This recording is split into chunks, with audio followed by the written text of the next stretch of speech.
A racist cop thought he had silenced the truth with one deadly bullet. What he didn't know was that the boy he killed wasn't just anybody. He was the son of a Navy SEAL. Within hours, the city exploded. Protesters filled the streets, the government scrambled to hide the evidence, and special forces surrounded the father's home. But this wasn't just a standoff. This was the beginning of a war for justice, and the world was watching. The air was heavy that evening, the kind of weight you feel before a storm breaks. A teenager, barely 17, walked home from basketball practice. His backpack bounced lightly on his shoulder, sneakers scuffed with dust from the court. He wasn't a troublemaker, not a rebel, just a kid who dreamed of college, of making his Navy SEAL father proud. But fate has a cruel way of testing the innocent.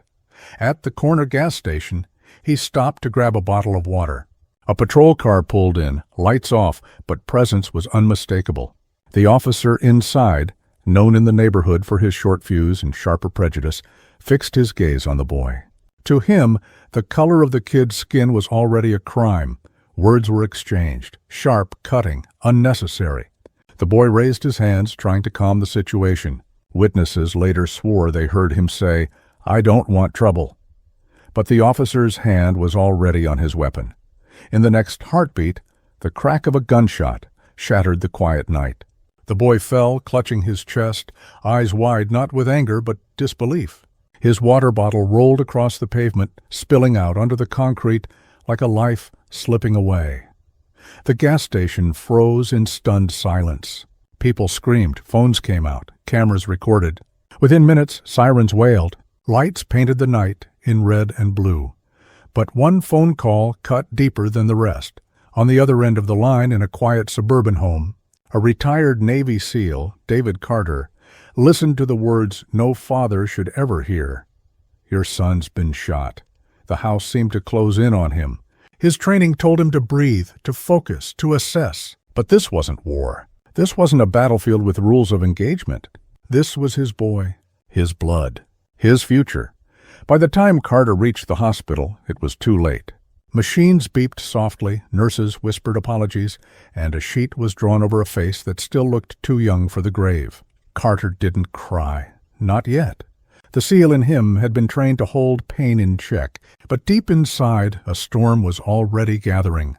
Outside, the city stirred with anger. Social media erupted, news vans circled, and hashtags filled timelines. People demanded answers. Protesters carried signs with the boy's name, chanting for justice. But at the police station, behind closed doors, the officer's report was already being crafted. Threatening behavior. Officer feared for his life. Carter read those words later, and his fists clenched so tightly his knuckles bled.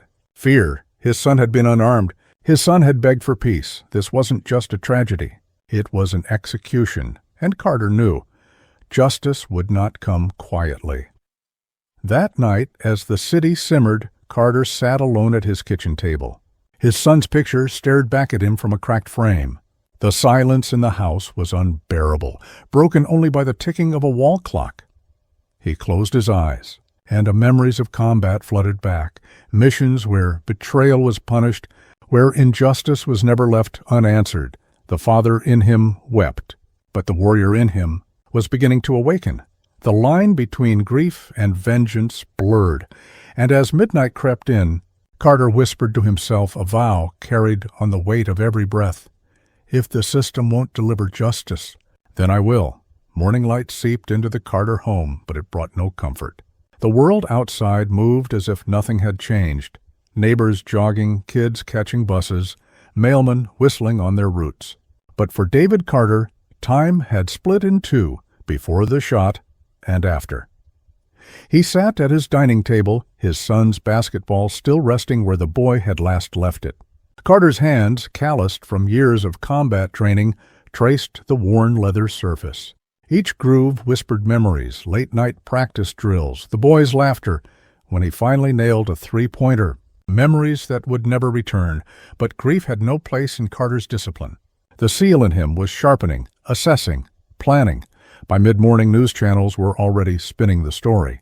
The police union spokesperson appeared first. A tragic but justified use of force. The officer believed his life was in danger. Danger? From a 17-year-old carrying nothing but a backpack? Carter's jaw locked. He switched the channel. Another commentator added fuel. We urge the community to remain calm and allow due process to take place. Due process. Carter had seen enough deployments overseas to know when due process was code for delay, cover-ups, and forgotten victims. He wasn't about to let his son become another statistic. The knock at his door came around noon. Not friends. Not family. Fellow veterans. Men who had fought beside him in foreign deserts and unforgiving jungles. They didn't bring flowers. They brought silence, solidarity, and the quiet nod of men who understood what it meant to lose a brother or a son. You call, one of them said simply, and were there. Carter didn't answer. But inside, the words took root. That evening, Carter walked to the site where his boy had fallen. The gas station lot was covered with candles, handwritten notes, and posters with his son's smiling face. Strangers wept openly, some chanting for justice, others recording the scene for the world to witness. Carter stood at the edge of the crowd, unseen, but his presence was steady as stone. A small child tugged at his mother's hand, pointing at him. "That's his dad." Murmurs rippled through the gathering. A local reporter approached, microphone trembling slightly. "Mr. Carter, do you have a statement?" He met her eyes, his voice calm but edged with steel. "My son's blood cries out for justice, and I intend to see that justice is done." The clip aired within the hour, sending shockwaves across the city. Social media lit up. Justice for Carter trending.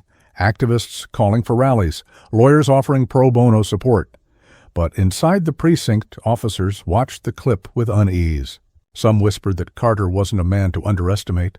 Others dismissed him as a grieving father. The officer who pulled the trigger sat in silence, avoiding every glance, his own nerves fraying at the edges. By nightfall, the city was restless. Protesters marched through downtown holding candles, chanting in unison. Police lines formed, shields up, batons at the ready.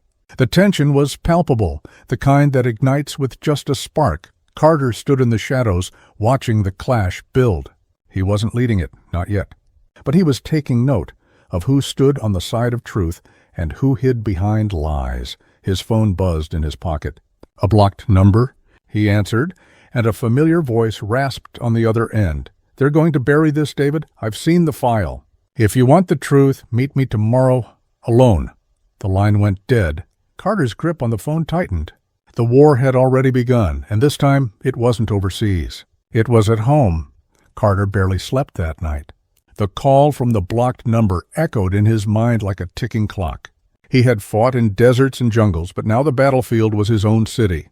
The enemy was harder to see, hidden in shadows, pulling strings. The next morning, he drove across town, his old truck, rattling along streets that once felt familiar, but now carried a weight of unease. The address he'd been given was an abandoned warehouse near the river. Windows shattered, rust creeping along its beams. The place was a graveyard of industry, perfect for secret meetings. Carter parked a block away.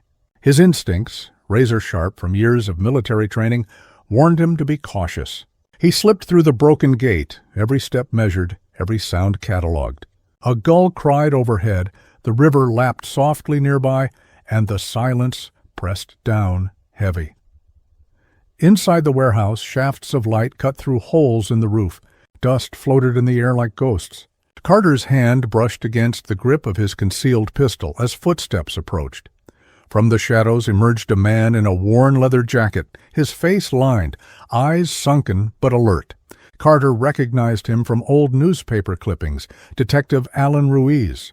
Once known for exposing corruption, he had vanished from the spotlight years ago. "Carter," Ruiz said, voice low, urgent. "They're burying the truth." "But I couldn't stay quiet." He handed over a small flash drive. "This has the body cam footage. Your son never posed a threat. Hands up, calm voice, no aggression." The officer fired anyway. The department locked it away. Carter's jaw tightened. His worst fear confirmed. "Why give this to me?" Ruiz looked around as if expecting eyes in every shadow. "Because they'll kill me if I keep it. You still have a soldier's fire. Maybe you can finish what I couldn't." Before Carter could answer, blinding headlights pierced the gloom. Tires screeched outside. Engines roared. Black SUVs boxed the warehouse in. "Run!" Ruiz hissed. The doors burst open. Masked men in tactical gear stormed inside, weapons raised. They weren't regular cops, too disciplined, too faceless. Mercenaries paid to clean up loose ends. Carter's instincts ignited. He moved with lethal grace, striking first. One attacker crumpled as Carter disarmed him, another staggered under a brutal elbow strike. Ruiz fired a warning shot, forcing the others to scatter for cover, the air filled with gunfire echoing off steel beams. Carter grabbed Ruiz's arm, dragging him toward a side exit. They ducked into an alley, sprinting through the maze of warehouses until the night swallowed them whole. Hours later, safe in a hidden motel room, Carter finally watched the footage. His son appeared on screen, calm, composed, hands raised high. His voice trembled, but held dignity.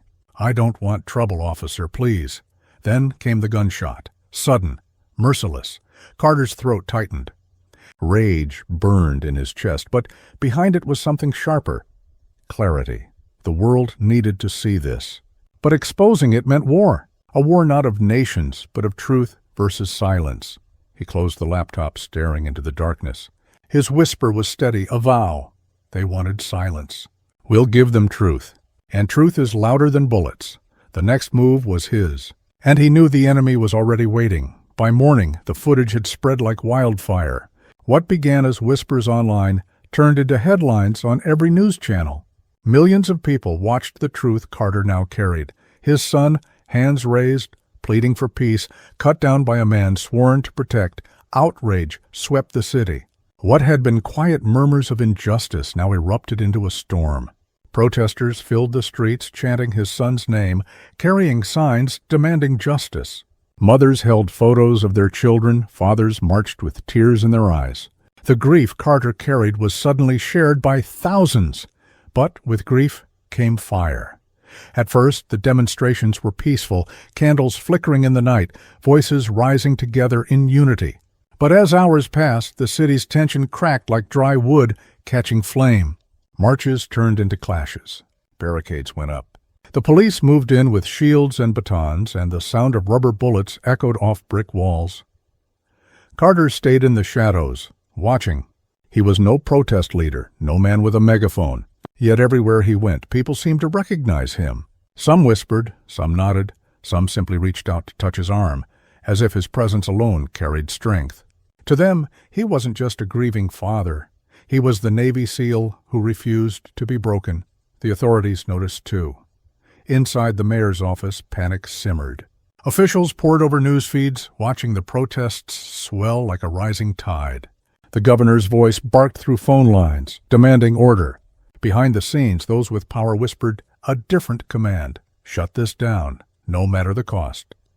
Carter knew what was coming. That night he returned home, only to find his door cracked open. His stomach dropped. He moved silently, gun drawn, scanning every corner. The place was a wreck. Drawers overturned, photographs shattered. His son's belongings scattered across the floor. On the wall, written in thick black marker, were the words, "Back off or more blood will spill." Carter stood frozen, his breath heavy, his rage simmering.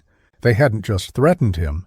They had desecrated his son's memory, turned his home into a battlefield. He clenched his fists. If they wanted war, they'd chosen the wrong man.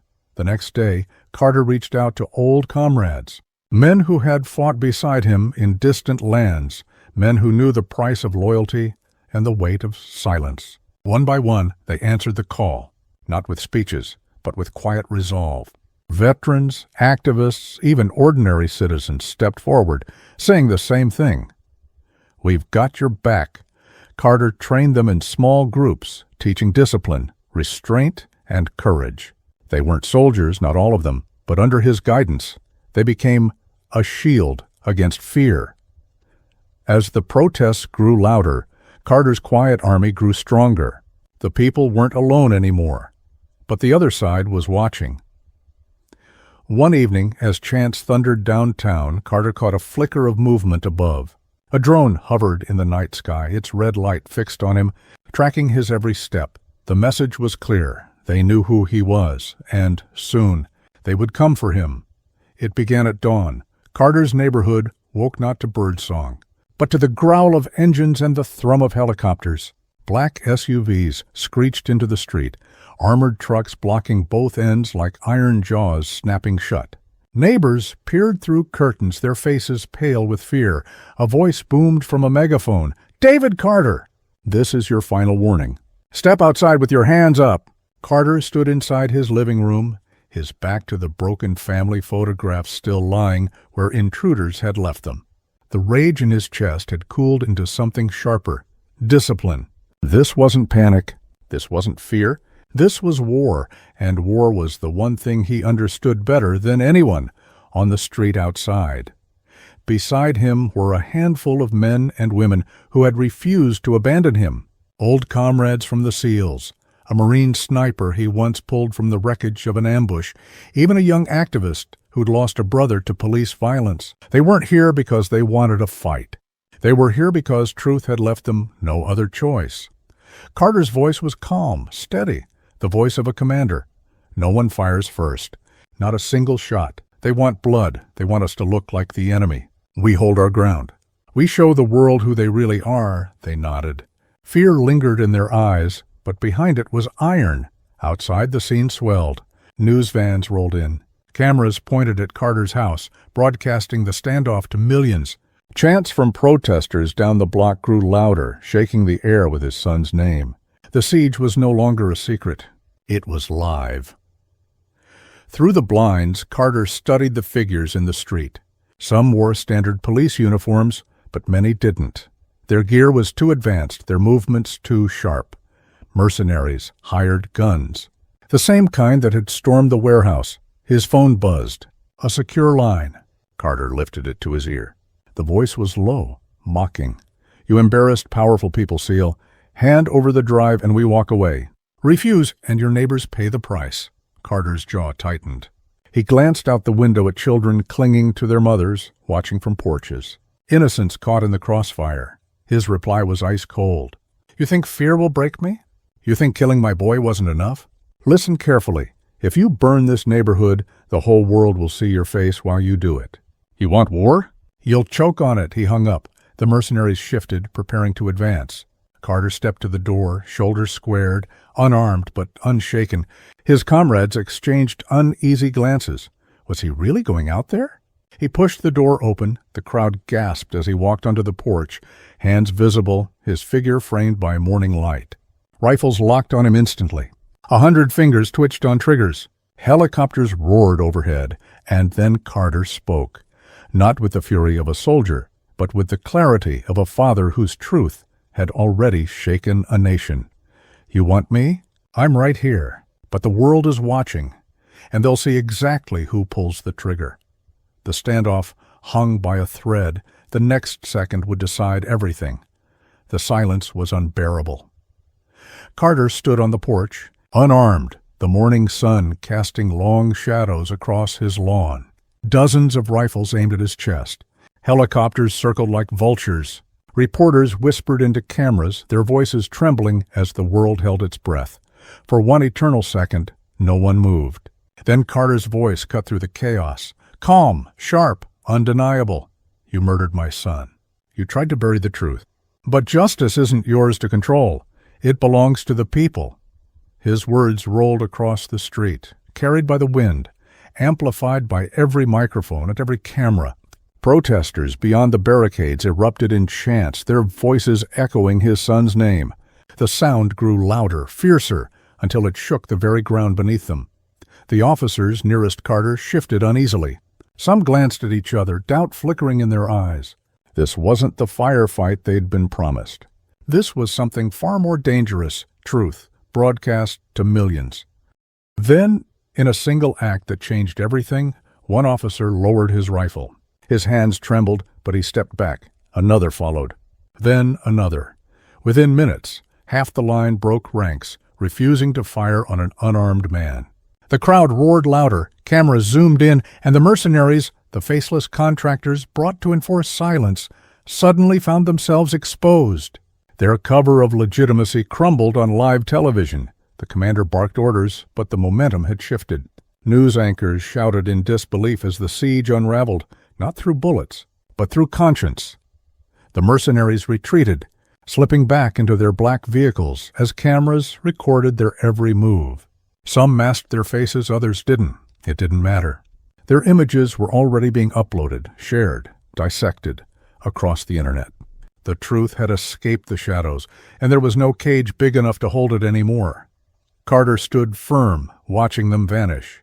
His chest heaved, not from fear, but from the weight of victory. Not the victory of battle, but of survival, of refusing to bow. Within days, the fallout spread. The officer who fired the fatal shot was arrested, his name dragged into the light. Department leaders were subpoenaed, grilled under oath, their lies collapsing under the evidence Ruiz had preserved. Politicians who once turned their backs scrambled to align themselves with reform, but for Carter, none of it erased the ache in his heart. No law, no trial, no conviction could bring his boy back. One evening, as the city slowly began to heal, Carter visited the grave. The protests had quieted, the candles burned down, but the memory lived on. He knelt in the cool grass, setting a basketball gently against the headstone. "I kept my promise," he whispered, his voice breaking. "They heard your voice, and they'll never silence it again." A breeze stirred the trees, soft and steady, as though the earth itself answered. Carter rose, his silhouette framed against the setting sun. He was no longer just a grieving father. He had become a symbol, a reminder that when truth stands unafraid, it cannot be buried, no matter how powerful the enemy. And though his personal war had ended, his mission was not finished.